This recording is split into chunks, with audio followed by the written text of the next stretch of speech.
We are obviously, as we speak, the entire region is facing a serious threat to its peace and stability owing to the politically motivated and highly provocative environment being created by India in the wake of Pahalgam attack in the Indian illegally occupied Jammu and Kashmir.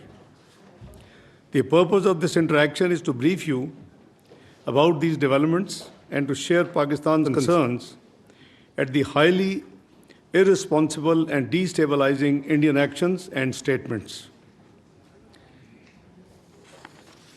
We look forward to answering any questions after the briefing ends. Let me start by reiterating that Pakistan condemns terrorism in all its forms and manifestations. No cause or objective can possibly justify taking lives of innocent people. This is the national policy, and this is the Islamic policy. Killing of a human being tantamount, as per Quran, killing of the entire humanity. And saving a life tantamounts to saving the entire humanity. So we believe in that. Let me say that targeting of innocent civilians is surely deplorable and condemnable. And this is happening in many parts of the world, and we have been subscribing our views and our policy everywhere it happens. We are concerned over the loss of lives during the Pahalgam attack. We also extended our condolences. Being a victim of terrorism itself, no one can feel the pain of those impacted by this scourge like Pakistan. Ladies and gentlemen, as the member of the UN Security Council, Pakistan constructively engaged with the other members on the press statement which is issued by the UN Security Council on the Pahalgam incident in the Indian illegally occupied Jammu and Kashmir. The UN Security Council statement contains condemnation in the strongest possible terms of the incident. On the other hand, it is India that glorifies and even celebrates its assassination campaign and sponsoring of terrorism in Pakistan and other countries. No other country has sacrificed as much as Pakistan, nor suffered so much due to terrorism. More than 80,000 lives have been sacrificed.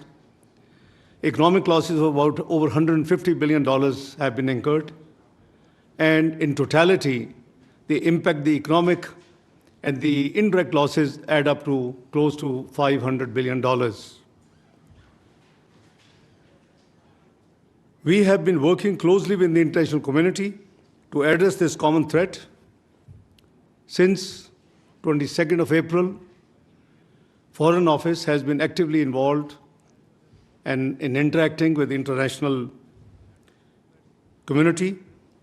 At least a dozen foreign ministers, deputy prime ministers, and the Prime Minister, I have been in touch and have discussed and explained the situation. And I'm sure, you being from the media must be already up to date, because MOFA as a policy, after each interaction with any dignitary, we make a very brief statement as to that interaction. The countless sacrifices made by our valiant law enforcement agencies, as well as common citizens, have helped address the threat of terrorism and contributed towards regional and international peace and stability. In fact, Pakistan has been a victim of terrorism that is planned, orchestrated, and sponsored by India. In this backdrop, it is preposterous to even suggest any kind of association of Pakistan with this incident.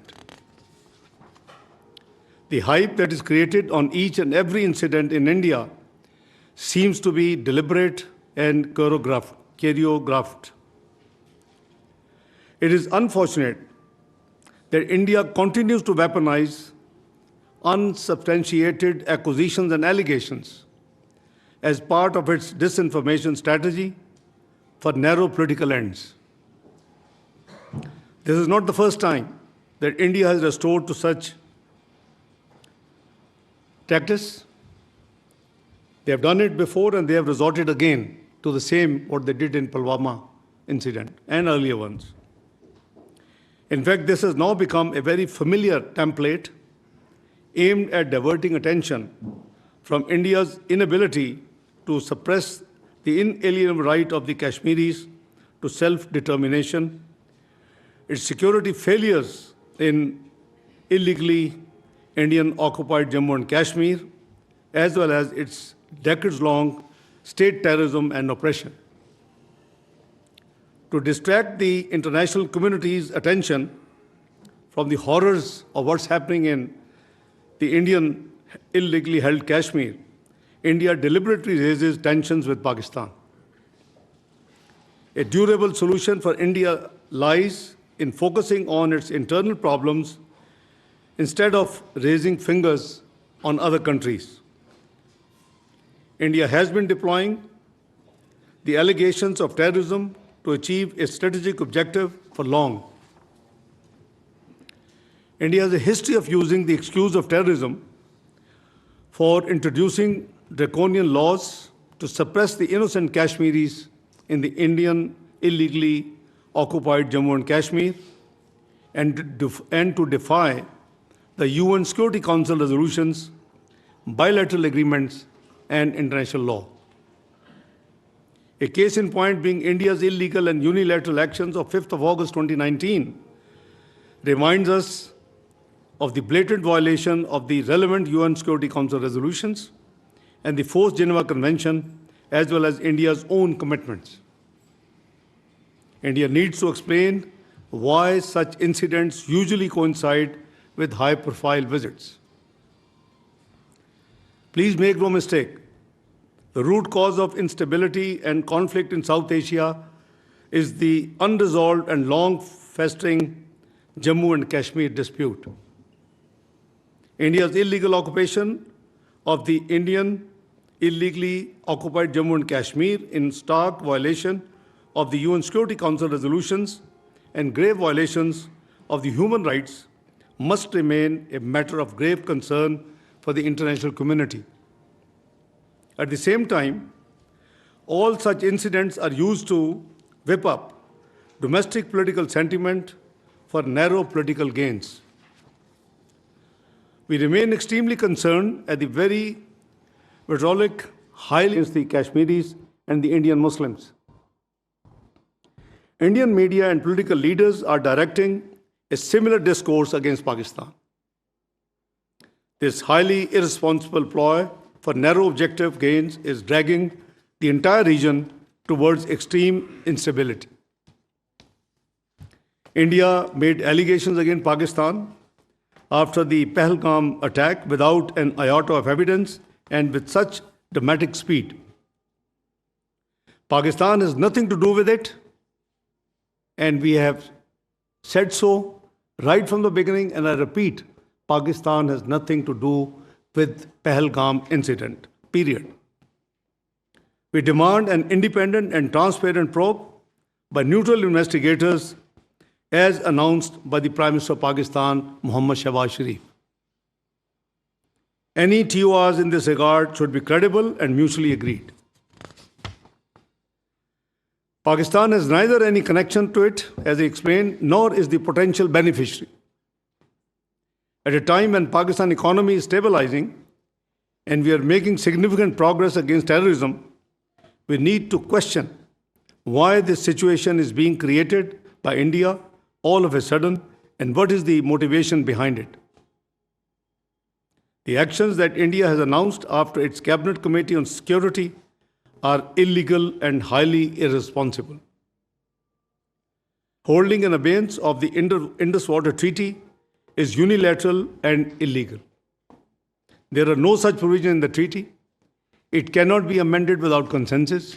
It cannot be terminated without consensus. And in case of any disagreement or issues, there are forums provided in the treaty which should be invoked. This action shows India's blatant disregard for the sanctity of international treaties. It sets a dangerous precedent. It strikes at a fundamental pillar of the regional cooperation with profound implications for regional and global stability. Pakistan is an agrarian economy. Millions of people are dependent on the waters being regulated by this treaty. Please don't forget we gave up three rivers in this treaty.